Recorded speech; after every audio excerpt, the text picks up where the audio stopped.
Welcome back, Left Reckoners. David here, and today we're going to be talking a little bit about policing. I'm really excited to be joined by our guest, Michael Sierra-Arévalo, who is a professor at the University of Texas and is the author of a new book called The Danger Imperative. Michael, thank you so much for joining us this week on Left Reckoning. Oh, thanks for having me, David. I'm really excited to be here. Well, I mean, we're going to be talking about policing, and as I know, our audience, knows that this has been something that has been a major debate. I mean, for a long time. But I think it's developed in some interesting ways in the past decade. And, your book is a very interesting look at the question of policing and the relationship with, communities, particularly marginalized communities. Before we get into everything, I was just sort of wondering, if you could talk about how you conducted your research, what kind of research were you doing in this book that was leading to your conclusions? Sure. Yeah, I think it can be useful to give a little bit of context for how I even started this. Yes, so I went to do my PhD, and I was focused on gangs and gang violence, gun violence. And in the course of that work, I got attached to something called Focused Deterrence. The project was called Project Longevity in New Haven, Connecticut. And that was it's a particular strategy to reduce gun violence that doesn't only rely on police. In the course of that work is when I met police officers for the first time in a non-enforcement context. And, I was struck by really just how normal they were. I didn't grow up in a cop family. I didn't grow up in a hyper police neighborhood. The interactions that I'd had with officers up to that point, I got cited for shoplifting when I was 15. The usual breaking up parties and kind of things. So I didn't have a lot of experience with cops. But then I met them and they were just dudes, basically. They reminded me a lot of my conservative friends' dads from Texas growing up. They were all white. A lot of them had bald heads, and they clearly spent some time in the gym hitting the bench press. But beyond that, they seemed like regular people with regular jobs. The regular people with a special job. Because they would go from talking about their overtime hours and their weekend or their kids, and then talk about homicides and shootings. And that tension was something that stood out to me. But I wasn't focused on police yet. And then Michael Brown was shot and killed in 2014. And that's when I, along with a lot of other people, began to learn for the first time just how little we knew about policing. We didn't know how many people were shot by the police. I was shocked to find out that at the time, the best estimate that we had of the total number of officers based on a census of police departments and officers was a decade old. We've now since done another census, and that one is now, I think, 6 years old. So I was skeptical about the ability to use administrative data, surveys, to understand these new questions I was having to try and answer the how and why of police violence when we've been trying to control police violence for essentially as long as the institution has existed in the US. And so that's when I decided that I was going to get into a police car. Sociologists, anthropologists will call it ethnography. It's a fancy word for being there. Seeing it up close, spending time with the people that you're trying to understand, and in essence, treating them as experts about their own world and letting them, in fact, asking them to help you understand how they see things and why they do what they do. And so across 3 cities, one on the East Coast, Elmont, one on the West Coast, West River, one on the Southwest, Sunshine, I spent about 1,000 hours in the field. The vast majority of those hours were spent in a patrol car with officers going to calls. And I interviewed over 100 officers, usually in the context of just their car, get their consent, turn their phone on, and we would just talk either about what we were seeing. They'd tell me about where their training was, where they were from. And that's how I set out to understand the how and why of police violence and police culture. I mean, this kind of, I think, experience is interesting because you're able to sort of see in person, what these kind of interactions are like with the public. And I'm curious, in that experience, if there's anything that might sort of jump out at you as maybe a starting point to talk about the way that police interact with everyday folks. Yeah, I mean, so I will say that most police interactions end with nothing particularly special happening.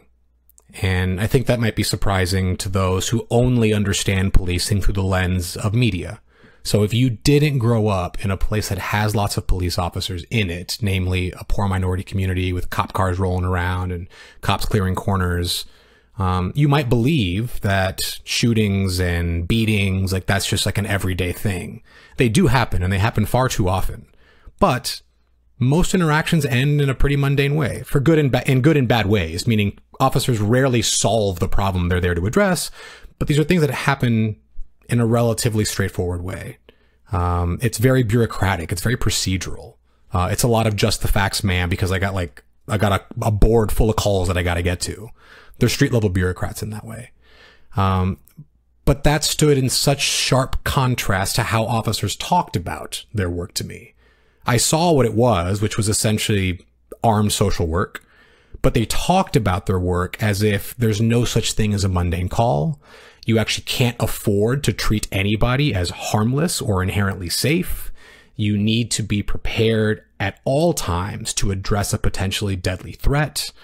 As one officer told me pretty succinctly, right? He quoted it's an old adage, which is often attributed to General Mad Dog Mathis, who was one of the muckety mucks during the war in Iraq, which was, treat everybody politely and have a plan to kill them.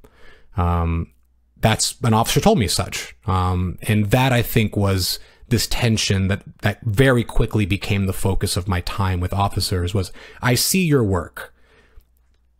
It's pretty mundane, and yet there is no end to the number of things that you tell me you are doing to enhance your safety. How they stand, where they park, where they sit in a restaurant, how they knock on a door. Everything seemingly came back to officer safety. Well, I mean, I think that's very interesting. I mean, where are you finding this anxiety coming from? And, I know, you did this study at a certain point in time, but I'm curious if you also have any kind of recognition. Like, is this an anxiety that's sort of, increased in like recent years? Or do you think that this is something that's sort of always been in there in policing? Yeah. So it's a tough question for me to answer conclusively because again, my observations are constrained from 2014 through 2018. So I don't know what things were like, say, pre-Michael Brown. And I don't know what things were like post-Floyd because I just simply wasn't in the field when those things were happening. I will say, though, that the preoccupation with violence, the worry about being victimized on patrol has been around for at least 50 years, likely before that. It's also not a strictly U.S. phenomenon. Officers in the UK are also concerned with their safety. Generally speaking, I think it's safe to say that any violence worker, if you want to use the broader term, which would include security guards, prison guards, the military, they have a concern with their physical safety in the context of their work. What I will say, though, is that the U.S. and U.S. policing specifically is a very particular context, namely because of the sheer number of firearms that we have. And that touches everything from the training to how officers think about their off-duty time. It changes the sorts of alerts that you get when you're an officer on your day-to-day patrols. And so I can't say conclusively that it's getting worse or that things were markedly better in, say, 1972. Anecdotally, officers that have been around a long time, 20, 30 years, have told me that the training that we see today, the culture feels different than when I was first starting. I wasn't there though. So I can lean on what they report to what they believe to be a stark change. But I can't say conclusively. What I will say is that in my professional opinion, it is unlikely that it's getting better. But yeah, I mean, so like, this anxiety, I mean, is this something, I mean, cause you're seeing this reproduced in different contexts with different kind of policing. I mean, is the context of policing in America, is it the way that police are being trained? Is it a kind of cultural thing in the general culture or just in police culture? I mean, because that kind of mentality, regardless of what, there's a recognition that in like policing, you get put into situations that most people don't on a day-to-day basis. But the kind of like anxiety and like war mentality even, I mean, if you're quoting a general, right? Somebody who we send into other countries to fight, folks. I mean, if that's your mentality when you're out there in communities, I mean, that's a very, very specific kind of anxiety. Where's this kind of emanating from? Sure. So my hypothesis is that it's actually much bigger than policing. Of course, my study it's restricted to being in there with them. Because it turns out that there is no such thing as a blank slate. People have a preconceived notion of what policing is. People consume all sorts of media. They read news stories. For approximately 2 decades, if you join policing as soon as you can before they become police officers, if you're from a policing family, you're going to have all sorts of ideas about what policing is and why you do it and how you do it when you arrive at the academy. So it's incorrect to think that the story only begins with the academy, but that is where my account of policing begins, because I didn't know officers before they got there, even though I did ask them sometimes, like, why'd you get into policing? Why'd you choose to become a police officer? So the danger imperative, as I describe in the book, is a cultural frame, which is a fancy way of saying a filter, a lens. I describe it as violence-tinted glasses that you are taught to wear to ensure your safety when you're on patrol. Now, the formal introduction to that is in the police academy. That is the probably most intensive point of socialization into the danger imperative. It's approximately 6 to 8 months, depending on what academy you're in. And that is a time where you are inundated with messages about just how dangerous your job is. You watch video after video of officers being murdered, officers being ambushed, officers being run over with cars, getting in fights. You do markedly more training on firearms and defensive tactics than you do on just about anything else. And then you become an officer. But the story is not as simple as downloading, if you want to think of it as software. You don't download the Warrior program and then you go out in the world like a robot and just perform it. Instead, you are continually recreating the danger imperative, this preoccupation with violence and the necessity of ensuring officer safety. And you do it every day on patrol. When you stand the way that you were taught to stand, you're recreating the danger imperative. Other officers are seeing you engage in those behaviors. They are seeing you model the thing that is in some ways uniting you cognitively into the same kind of work. And it turns out, like, every day that you do those things that you were taught will keep you safe and you go home alive, well, that seems to be pretty compelling evidence for officers that what they're doing is helping them go home alive. And so culture is not just a thing that policing gives its recruits and then manifests. It is a thing that officers recreate, and that in turn perpetuates the culture that they were socialized into when they became recruits in the first place. I'm just going to make a note. I had a little cutout there. Was that me or you? No, I had something there as well. I don't know who it was. Okay. I'm hardlined in, so I wouldn't worry about it. I'll just make a note and I'll find it and I'll splice it together, because we'll definitely get whatever you were saying on the recording. Yeah, bet. I'm just making a note. Sorry, I'm going to bring us right back in. Sorry for the interruption. No, you're good. This is all going really great, by the way. Oh my God, thank you so much. Okay, so, I mean, I think that's a really interesting thing, thinking about this role and how it's multifaceted, because, a lot of times when we hear about policing, there is, a kind of focus on training. And I wanted to ask you on that, Sure. Specifically, before we get into maybe whether or not that's a good frame or not, I really wanted to highlight this kind of priority on police safety and actually putting that at like the height of the hierarchy. Because you can see where, both of us are here in Texas, don't need to remind everybody the horrors of what happened in Uvalde.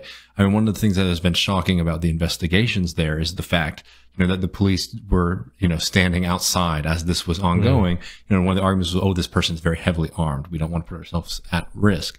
So I'm curious to in your kind of study and research, how much this kind of safety mentality is something that is being putting the police safety at the height. It's sort of explicitly, being taught in training. Yeah. So it's certainly not the case that officers are being taught explicitly your life is more important than the life of citizens. In fact, it's often the opposite. If you're going to be taught anything explicitly, is that there is something sort of, you could think of it as a hierarchy of life, right? You're protecting innocence, and then it's an officer's safety, and then it might be the safety of an assailant, right? So if you think of, if you want to think of some example, if there's a man with a gun, the priority of safety there is the innocents that are being threatened by the man, then the officers themselves, and then below that would be the person that is breaking the law and is creating a very dangerous situation, thinking of something like an active shooter. The problem is that police are human. The problem is that at the moment of truth, they have been wallowing in messaging of officer safety, officer safety, officer safety, officer safety. And I think what you saw in Uvalde, and it came out in the DOJ report, which was that best practices are that in the context of an active shooter, there is no higher priority than finding the shooter, neutralizing the threat, and stopping the loss of life. And they even explicitly call out, and it supersedes even officer safety. And I think that that's important, that the report said, and I think they saw that like these decisions that were made such that you were in practice prioritizing the safety of officers while there was a gunman in the room is antithetical to best practices that are trained across departments, that are trained federally for addressing something like an active shooter. And there's some emerging research that's out, that's just being published. I don't want to speak out of turn because I don't want to butcher the finding, but the gist was if officers that were surveyed listed the primacy of officer safety as like the top 3 things that they remembered from an active shooter training that they took, that they reported that they would be less likely to self-sacrifice in the context of a shooting. And so I think it's very much the case. We don't know how often it happens. It's something very difficult to measure, but that officers are certainly in some cases, and likely in departments across the country, engaging in behaviors that in practice are ensuring officer safety at the cost of the well-being and health of citizens who they are sworn to protect and serve. Well, I mean, on that, I mean, you know, so again, like this is, if I understand your argument correctly, it's a kind of recognition that this kind of privileging of police safety and this kind of like war mentality, you know, this is something that's caused, yes, to a certain extent by training, but it's also caused by culture, both within police departments and in society at large, correct?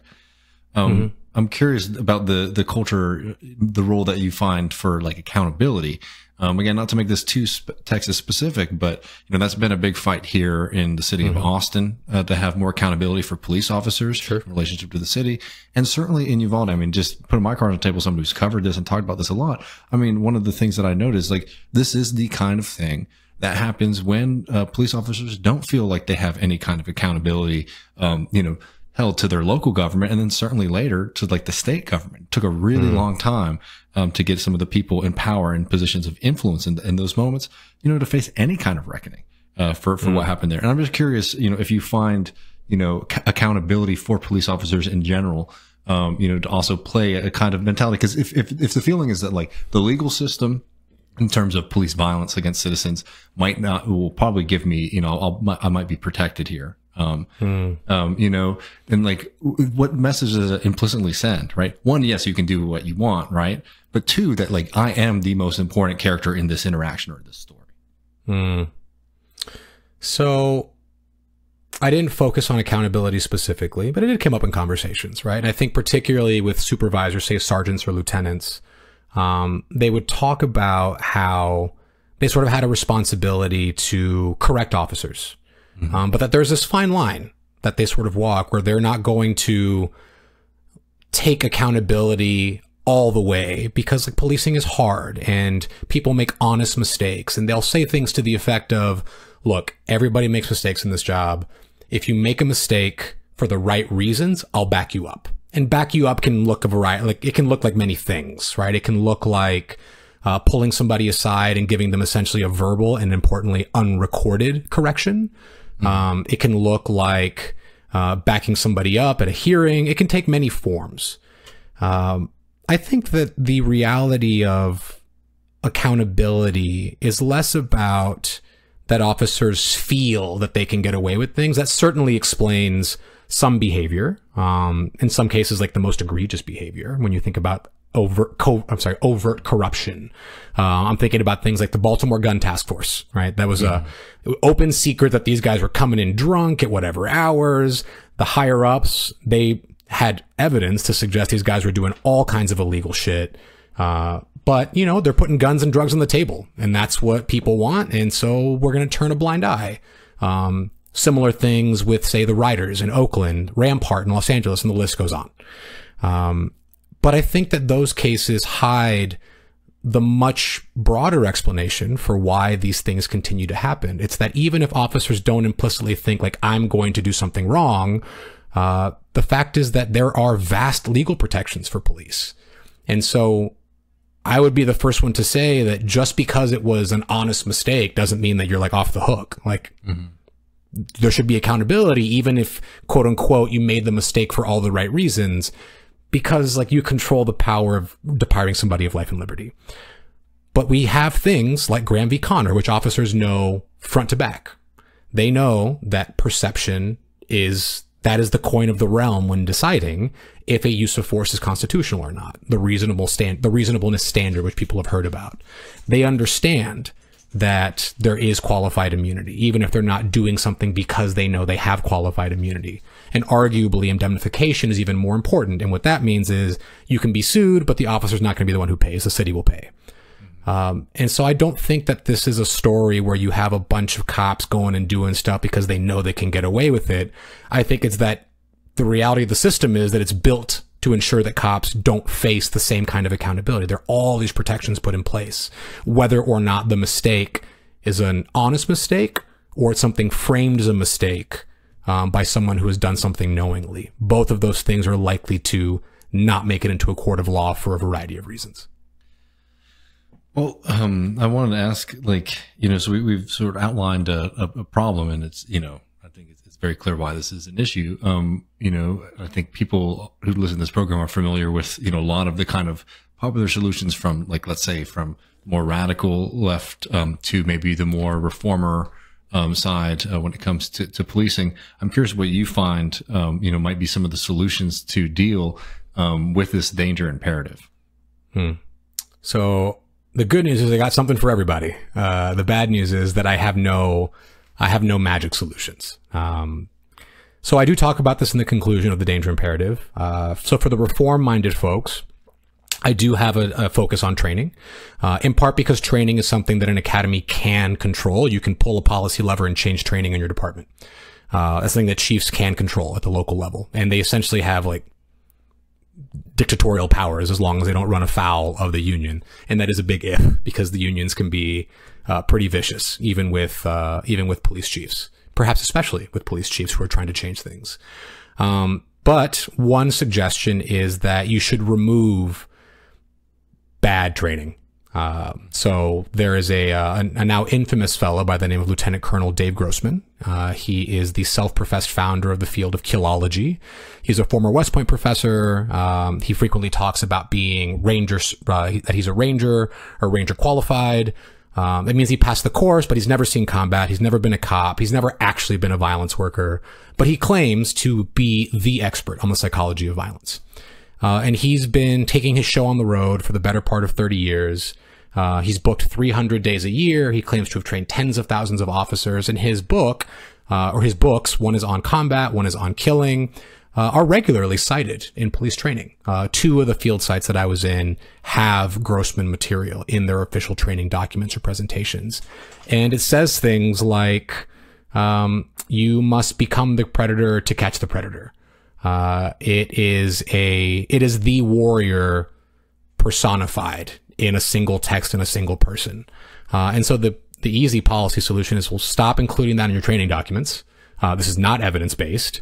If anything, it makes things worse. Like, let's not double down on the most damaging things that we do, culturally speaking. And you could also, as a chief, you could just decide, we're not going to use departmental funds to send you to trainings that are of this kind. And that's just going to require chiefs and people in the department to more carefully vet where they're sending their officers to when it comes to training. You know, you're just going to have to say no to officers wanting to go to, you know, pew pew CQB training all the time instead of other kinds of training. or make sure that they're being done by reputable people. And it's just going to take effort on the parts of departments. At the state level, you could hold POST, which is the Police Officer Standards and Training, or Peace Officer Standards and Training Board, to account. They're the ones responsible for approving people like Grossman to be certified trainers in the state, so that those training hours count towards recertification at the state level. And so you can say, you know what? The buck stops with y'all. Y'all should be the ones making sure that the training that is approved in this state for continuous certification is evidence-based and is of high quality and is not actively making things worse. But the bad news for the reformers is that I don't think this is going to solve the problem. I think, if anything, it can only blunt the sharpest edges of the danger imperative. And so for me, I'm increasingly skeptical of investing more money in procedural justice training and cultural sensitivity training and verbal judo training. And I'm not saying that those things aren't good, but we have finite political will. We have finite resources, and people keep selling these things. And I do mean selling these things to departments as if it's like the best thing since sliced bread. And the evidence simply is not there that it's going to actually address the problem. And so what do we do? I think that I want to start from a place where we do two things. One is that we simply admit what policing is, and what policing is violent. It was designed to be violent. And so as much as I would love to see policing that is gentler and that we have more of the officer friendly thing, I think that'd be great, but it's not where I'd put my money. I wouldn't bet on it. The institution is violent because it was designed to be violent. And we see violence happening out in the world. That's the logical outcome of an institution that we've designed to be the mechanism for distributing state violence against its own citizens. And so that's one. And then number two is I want to have a conversation where we actually treat officer safety and public safety not as separate things, but as two sides of the same coin. And so I want to invest in interventions that neither require the police to fundamentally change their operations or their culture, and which don't require the police to do anything extra. And as an added bonus, they're pretty cheap. So it's simple things like improving lighting in high violence communities. It's simple things like greening vacant lots and fixing the facades of dilapidated buildings, both of which have been shown to reduce crime and violence. There's evidence which suggests that if you just plant more trees, you can reduce violence, because planting trees, particularly in like highly blighted communities that are paved over, essentially, you can reduce the ambient temperature. You can reduce temperature, which is related to crime and violence. And a recent study even showed that if you are able to increase the number of behavioral health treatment centers at the county level, you can reduce assaults, specifically against police officers. I would love to see the Fraternal Order of Police, the International Association of Chiefs of Police, local police unions, chiefs, get on board with some of these strategies, which again don't require the police to do anything, and which will make the streets safer for not only the people who live there, but the patrol officers that spend their shift on those same streets. Officer safety and public safety are not separate things. They can be achieved simultaneously. So I wanted to ask on that, and I think that's a very interesting note here. I mean, one thing, something's always sat with me is something that Cedric Johnson wrote about, the development of policing and poverty. And the fact of the matter is that we talk about on this program is just like, for ideas of like re-diverting police budgets to this or that, one of the things that you just sort of have to reckon with is the fact that policing is a pretty cheap button you can press versus, universal health care or, increasing funding in education, all these kind of things. When it comes to like city budgets, policing, plays a role. But when we talk about some of these promises that we get, that people who argue for maybe defunding or removing funding around, is that, the police budgets, like you can't take those away and that would just necessarily fund all these other programs. You would actually need more money to do that. So, but when I hear you say, that policing is inherently violent, or that policing is violent, is the idea here that like all of these other things that we're talking about, which aren't the really expensive line items, that some of maybe the defund police folks would, advocate for. But is the idea when you're saying policing is violent, utilizing these things for there to be, policing to be less frequent in the sense of like regular patrols, as a part of that? Or is the idea that, those kind of things that you were noting, would just sort of reduce the amount of incidents or calls, of police? Yeah, so I think it's twofold. One is when I say that policing is violent, it's important for people to sort of remember what officers themselves know very well, which is that when an officer is present, there is at least one gun present. And that's just true. And I would argue that the introduction of a police officer into the average interaction is increasing the likelihood of violence. Now, it's a small increase. And the violence that is likely to occur is not a shooting. It's likely to be somebody getting grabbed or somebody getting pushed against a wall, but it is increasing it non-zero. And so, again, I am skeptical of wholesale cultural change in policing. I'm skeptical that training is going to be the solution. And so what I would like to work towards, however we choose to do that, is to just have the police come into contact with people less often. I think that there is a place for armed agents of the state. I'm not naive about this. And I do want people with training and bulletproof vests and guns, and that can be AR-15s too, and external ballistic armor and ballistic shields when there's an active shooter. I think that that is something that we have to confront in this country, is that guns aren't going anywhere. And again, I'm in Texas. I know it all too well. But one is the first idea is like, why are they going to a call? And I went to this call, where a kid doesn't want to go to school. Like, why are the police here? Mm-hmm. An argument over trash cans. Why are they here? Why are the police the ones to find runaways? And there's reasons for that. Like, what other institution has a mobile force of people with flashlights and radios? Like, it's the cops. That's who has that. But I think that we are thinking about ways that we can have the police do less, because it turns out what they're best at, what they're trained to do most, is choose when and how to use violence. That's what the academy largely is. And so when it comes to the funding component, it's very true that like just removing a couple $1 million from the police budget is not going to be the way that you fund a robust mental health care system, as an example. Mm-hmm.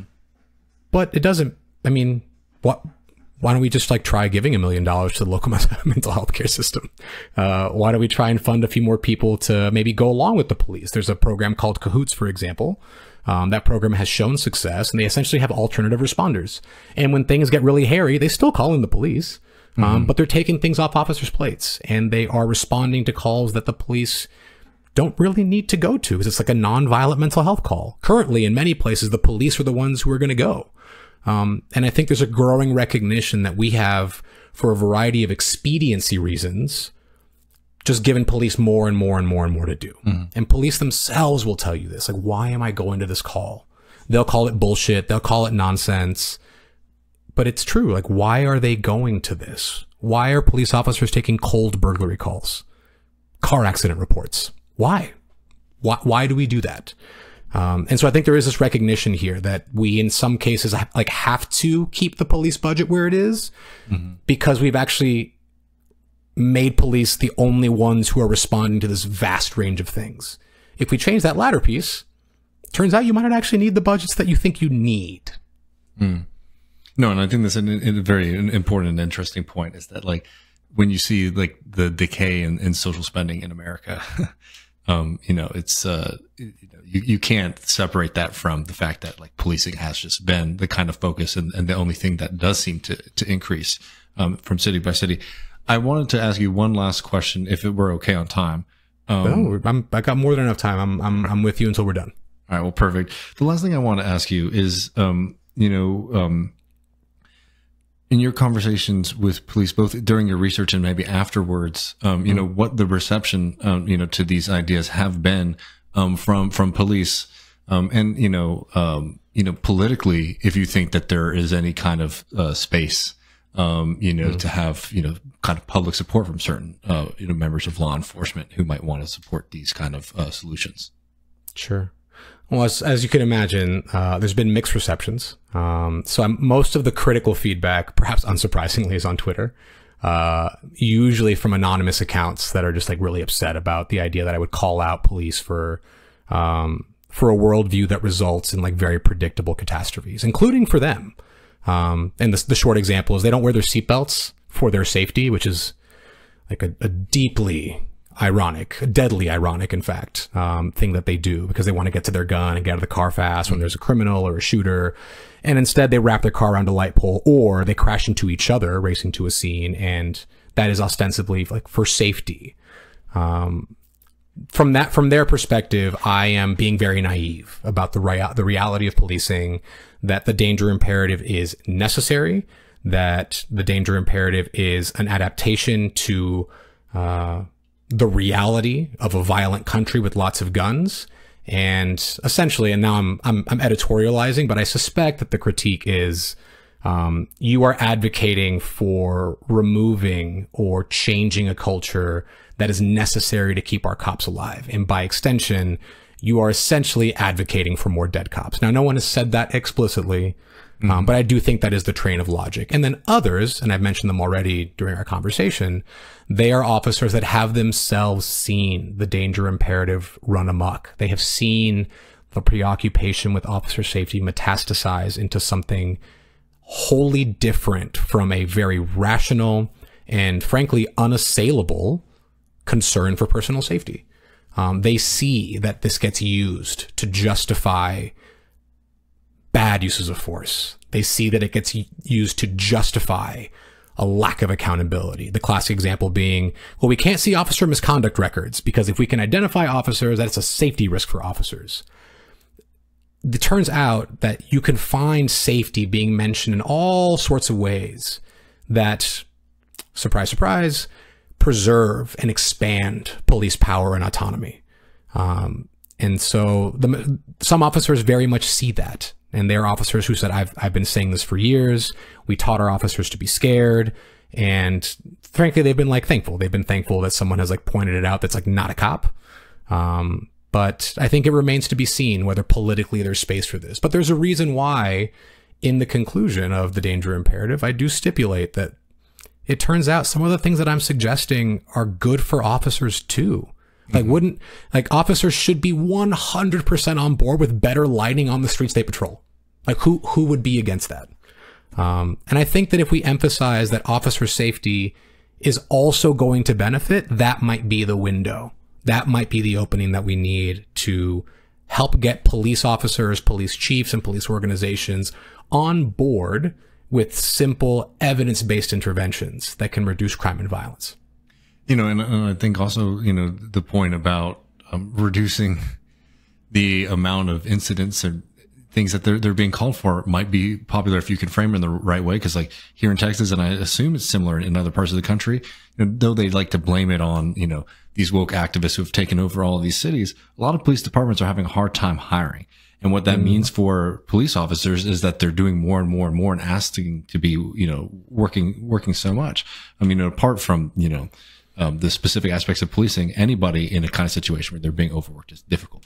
You know, and having them not be the first person to show up at some of these other, you know, incidents that we're sort of noting here might be something that could be very useful in, you know, maybe getting some support from folks. Yeah. I mean, yeah, I think it's a perfectly great idea, which is say, hey, like this might actually just like reduce your call volume.